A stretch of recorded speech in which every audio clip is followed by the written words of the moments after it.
जैसा कि आप जानते हैं कि मार्केट्स की हालत बहुत बुरी चल रही है और मार्केट्स बहुत ब्रूटल तरीके से गिर रहा है। बहुत सारे स्टॉक अपने स्टॉप लॉस को हिट कर रहे हैं, बहुत सारे स्टॉक अपने टॉप से 40-50% गिर चुके हैं या फिर उससे ज़्यादा भी गिर चुके हैं। और ये नंबर धीरे धीरे बढ़ता ही जा रहा है क्योंकि मार्केट्स कोई दया मया दिखाने की उम्मीद में नहीं है। सवाल आता है ऐसे टाइम पे क्या करें। ऐसे टाइम पे हार मानना बहुत आसान हो जाता है, ऐसे टाइम में मार्केट से बाहर होना बहुत आसान हो जाता है। ऐसे टाइम में बहुत लोग अपना कॉन्फिडेंस खो देते हैं, ये बिल्कुल होता है। ऐसे टाइम में स्टॉप लॉस लेना बहुत मुश्किल वाला काम हो जाता है, ये भी होता है।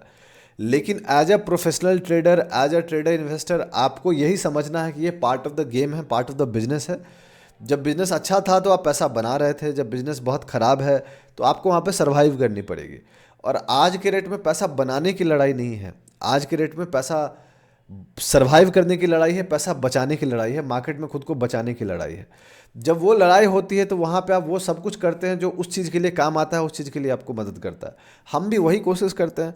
हर वीक हम कोशिश करते हैं एक स्ट्रॉन्ग स्टॉक खरीदने की उस पॉइंट पे जो भी उस समय चल रहा है, और एक कमज़ोर स्टॉक से निकलने की, क्योंकि हम मिड टर्म में 100% इन्वेस्टेड हैं आज के रेट में। हम स्टॉप लॉस पिछले वीक में एक लिए हैं, लॉजिकली और भी थोड़ा लेना था, वो लेंगे जब हल्का सा बाउंस आएगा तो फिर एक दो पोजीशन और निकाल लेंगे।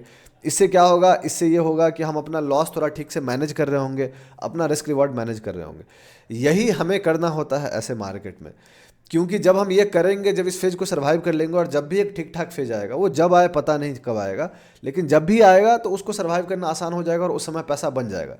और रिस्क रिवार्ड ऐसा चीज़ है कि जहाँ पे अगर आप ठीक रिस्क रिवार्ड पे खेल रहे हैं, 1:3 या 1:4 पे खेल रहे हैं, तो वो 3 स्टॉप लॉस का एक प्रॉफिटेबल ट्रेड बराबर कर देता है, या 4 स्टॉप लॉस का एक प्रॉफिटेबल ट्रेड बराबर कर देता है अगर 1:4 खेल रहे हैं। इतना ही सिंपल है। तो अगर मान लीजिए आपके 5-6 स्टॉप लॉस भी हिट हुए हैं और आप 3 ठीक से ट्रेड ले लिया आप, तो आपका वो सारा लॉस रिकवर हो जाता है। तो इसीलिए लॉस लेने से डरना नहीं है, मेरा यही मानना है। इस वीक जब मैं स्टॉक को स्कैन कर रहा था, पूरे मार्केट को स्कैन कर रहा था, तो मैंने बहुत कॉमनली ये ऑब्जर्व किया है कि स्ट्रक्चर अक्रॉस खराब हुआ है, मजबूत से मजबूत स्टॉक गिरे हैं, इसमें कोई डाउट नहीं है। अगर कोई आपको कह रहा है कि उसके पोर्टफोलियो में 10 स्टॉक है और 10 का 10 नहीं गिरा है, तो ट्रस्ट मी, वो आपको झूठ बोल रहा है। ऐसा जरूर हो सकता है कि 10 में से कोई एक दो स्टॉक ना गिरा हो, लेकिन बाकी 8 जरूर गिरे होंगे, क्योंकि ओवरऑल मार्केट में 80% स्टॉक 40% से ज़्यादा गिरे हैं अपने टॉप से। यही डेटा है, मैं नहीं कह रहा हूँ, ये डेटा है, तो आपको ये मानना पड़ेगा। तो जब मार्केट ही ऐसा रहता है तो वहाँ पे आप कैसा भी क्वालिटी स्टॉक खरीद रहे हैं, कैसे भी क्वालिटी कंपनी खरीद रहे हैं, वो बहुत ज़्यादा मैटर नहीं करता है। क्यों? क्योंकि उसकी भी हालत वैसे ही हो रही है जैसे बाकी चीज़ों की हो रही है, क्योंकि ओवरऑल जो सेंटीमेंट है वही निगेटिव है। और पूरे सेंटीमेंट जब निगेटिव होती है तो उस समय हमारे ना कंट्रोल में कोई चीज़ होता है, ना आपके कंट्रोल में होता है, तो हमें वो फॉलो करके चलना पड़ता है। तो इस वीडियो में हम एक ऐसे स्टॉक के बारे में बात करने जा रहे हैं जिसको हम खुद खरीद रहे हैं, मैं खुद खरीदूंगा। वो स्टॉक कौन सा है वो आपको गेस करने की ज़रूरत है। मैं आपको ये बताऊंगा कि मैं क्यों खरीद रहा हूँ, उसके पीछे वजह क्या है, मुझे क्यों लगता है कि ये स्टॉक को मुझे खरीदना चाहिए। फॉर अ चेंज मैं इस बार एक लार्ज कैप को प्रीफर कर रहा हूँ। बेसिकली वो मिड कैप ही है, बट वो मिड कैप में मार्केट कैप थोड़ा सा ज़्यादा बड़ा है in comparison to small cap या उससे छोटा माइक्रो कैप वाली बात है। माइक्रो कैप तो हम वैसे भी कवर नहीं करते। तो अगर आप जानना चाहते हैं कि वो स्टॉक कौन सा है, ये तो आपको नहीं पता चलेगा, वो तो आपको गेस करना पड़ेगा। लेकिन अगर आप ये जानना चाहते हैं कि वो स्टॉक को मैं क्यों खरीद रहा हूँ, उसके पीछे की वजह क्या है, मेरे को रीजंस क्या है वो स्टॉक को खरीदने का, तो हम इस वीडियो में डिस्कस करेंगे। वीडियो पूरा देखिए, अपने दोस्तों के साथ भी शेयर कीजिए, उनको बोलिए हमारे चैनल को सब्सक्राइब करने के लिए। चलिए फिर वीडियो को स्टार्ट करते हैं।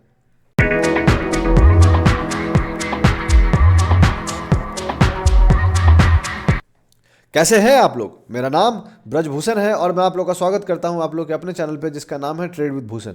जैसा कि आप जानते हैं कि ये video chart of the week video है, जिसमें हम एक ऐसे स्टॉक के बारे में बात करने जा रहे हैं जिसको हम खुद खरीदते हैं, वो हमको बताएंगे। आगे बढ़ने से पहले मैं आपको दो चीज़ बता देना चाहता हूँ। पॉइंट नंबर 1, मैं सेबी रजिस्टर्ड नहीं हूँ। जो भी मैं बात कर रहा हूँ इस वीडियो में वो लर्निंग पर्पज है, कोई टीपीआई रिकमेंडेशन नहीं है। आप ब्लाइंडली मेरी बात को मत मानिएगा, अपना रिस्क मैनेज कीजिएगा, अपना रिसर्च कीजिएगा, अपने एनालिसिस कीजिएगा, तभी आप किसी बात को भरोसा कीजिएगा। सोशल मीडिया की दुनिया में किसी की बात को भी आप ब्लाइंडली मत मानिए। पॉइंट नंबर 2, आपको कोई फाइनेंशियल डिसीजन लेना है उसके लिए अपने फाइनेंशियल एडवाइजर को जरूर डिस्कस करें, बिकॉज वो सही लोग होंगे आपको एडवाइस करने वाले। हम जैसा इंसान सही लोग नहीं होगा, बिकॉज हमें आपका रिस्क नहीं पता, आपको हमारा रिस्क नहीं पता, हमें आपका माइंडसेट नहीं पता, आपको हमारा माइंडसेट नहीं पता। ठीक है। अब बात करते हैं चार्ट ऑफ द वीक क्या है। जिनको नहीं पता उनको मैं बता देता हूँ। चार्ट ऑफ द वीक एक ऐसा सीरीज है जहाँ पे हम खुद जो स्टॉक खरीदते हैं वो हम आपके सामने लेके आते हैं। हर संडे को हम ये लेके आते हैं और मंडे को हम खरीदते हैं। इसलिए आप में से कोई ये नहीं कह सकता कि भाई तुम पहले नहीं बताए और बाद में खरीद लिए। हम पंप एंड डंप करने पर विश्वास नहीं करते, ना ही हम इतने बड़े हैं कि हम पंप एंड डंप कर पाएंगे। हम बहुत छोटे लोग हैं जो बस कोशिश कर रहे हैं दाल रोटी कमाने का। पोजिशनल ट्रेड क्या है जिनको नहीं पता, मेरी कोशिश है 2 से 4 महीने में एक स्टॉक से ठीक ठाक प्रॉफिट कमाने की। अगर स्टॉप लॉस हिट हो जाता है तो निकल जाता हूँ, मैं अपना रिस्क मैनेज करता हूँ। ठीक है, पता चल गया, समझ में आ गया, अच्छी बात। अब बात करते हैं कौन सा स्टॉक है, वो तो बात की बात है। चलते हैं चार्ट्स पे और फिर आपको देखिए। तो ये जो स्टॉक है जिसको मैं खरीदने जा रहा हूँ, सवाल है इसको मैं क्यों खरीदने जा रहा हूँ। तो सबसे पहली वजह है इसको मैं खरीदने की, वो ये है कि आज के रेट में ये स्टॉक जिस लेवल पर है, ये लेवल एक स्ट्रांग लेवल है। कौन सा लेवल है ये? एक टाइम पर 2022 में उसी लेवल को ये ब्रेकआउट दिया था, यहाँ पे जो आप क्लियरली देख सकते हैं 2023 के अप्रैल मार्च में। जब मार्च में 2023 मार्च से बाउंस हुआ था तो ये स्टॉक वहाँ पे बाउंस करके ऊपर चला गया था। अगर आप पीछे जाइएगा तो आपको दिखेगा कि ये स्टॉक 2018 में यहाँ पर रिजेक्ट होकर नीचे आ गया था। अगस्त 2018 में रिजेक्ट हुआ और फिर ये काफ़ी नीचे चला गया, और काफ़ी नीचे जाने के बाद ये कोविड में नया लो बनाया यहाँ तक, मार्च 2020 में जो कोविड का लो था, और वहाँ से ये ऊपर आया। कोविड के बाद ये स्टॉक काफ़ी ऊपर गया, लेकिन ये स्टॉक कभी अपना ऑल टाइम हाई बनाया यहाँ पे, जो रिसेंटली ब्रेक किया 2017 का, और ऑल टाइम हाई बनाया, लेकिन बहुत सस्टेनेबल ऊपर नहीं गया और वो नीचे आ गया। आसान भाषा में बोलूँ तो मोस्ट ऑफ द स्टॉक के कंपेरिजन में ये स्टॉक ने बहुत ज़्यादा कुछ किया नहीं है, राइट। आज तक ये स्टॉक अपने ऑल टाइम हाई के बहुत ऊपर गया नहीं, और आज के रेट में ये उसी लेवल को रिटेस्ट कर रहा है, जो लेवल एक तरह से आप कह सकते हैं डिमांड एंड सप्लाई का अच्छा लेवल है। यहाँ पे 18 में आया, सपोर्ट पाया, फिर ऊपर से हल्का बाउंस किया, फिर नीचे गया, फिर यहाँ रिजेक्ट हुआ, नीचे आया, वापस से हम कोशिश किए, 2022 दिसंबर में फेल हुए, फाइनली अप्रैल 2023 में ब्रेक किए, ऊपर चले गए। उससे पहले दिसंबर 2023 में आया, उस लेवल को रिटेस्ट किया और फिर ऊपर चले गए, और फिर आके आज के रेट में उसी लेवल पर रिटेस्ट कर रहे हैं।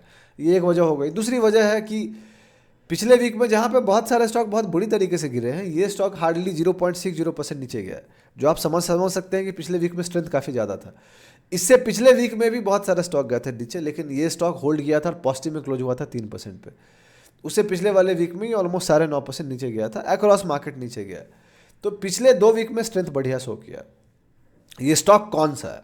देखिए, मेरा एक दोस्त है जिसका नाम है आदित्य, राइट। वो बिरला मंदिर जाके दर्शन करना चाहता है और उसको कैपिटल बनाने का काफ़ी शौक है। वो सोच रहा है कि वो अपने कैपिटल को कैसे बढ़ाए। गेस कर लीजिएगा, कमेंट सेक्शन में डाल दीजिएगा अगर आप गेस कर पाएँ तो। मैं नाम नहीं बता सकता क्योंकि सेबी का रूल है, मैं प्राइस नहीं बता सकता क्योंकि सेबी का रूल।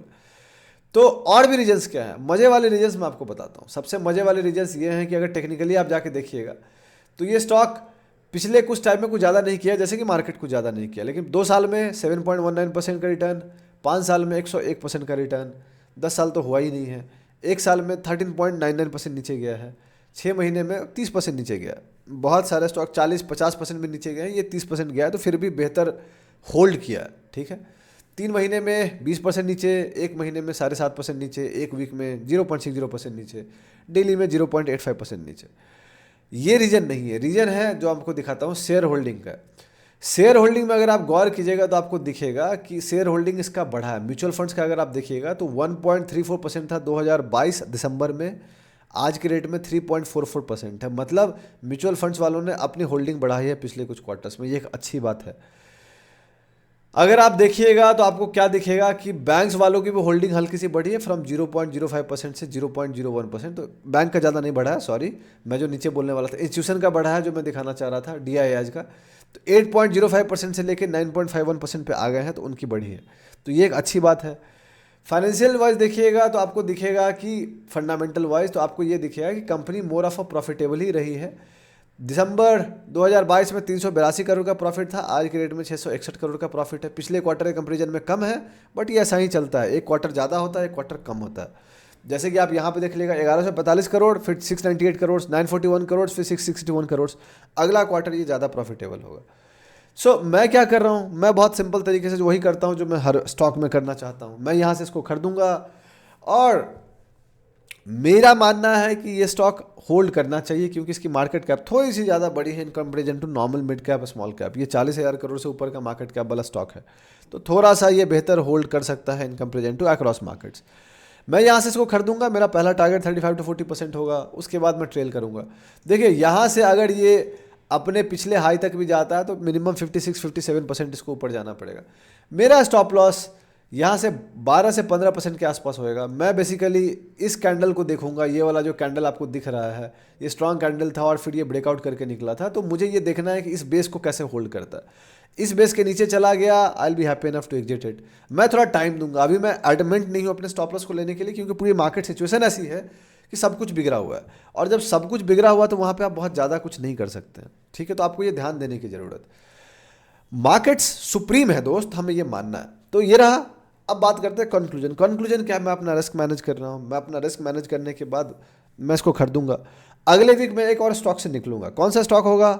वो या तो जेम फाइनेंशियल होगा या सिम्फोनी होगा, इन दोनों में से कोई एक स्टॉक होगा। बिरला सॉफ्ट हम पिछले वीक में निकल गए हैं लॉस लेके, 21% का लॉस लिया है हमने।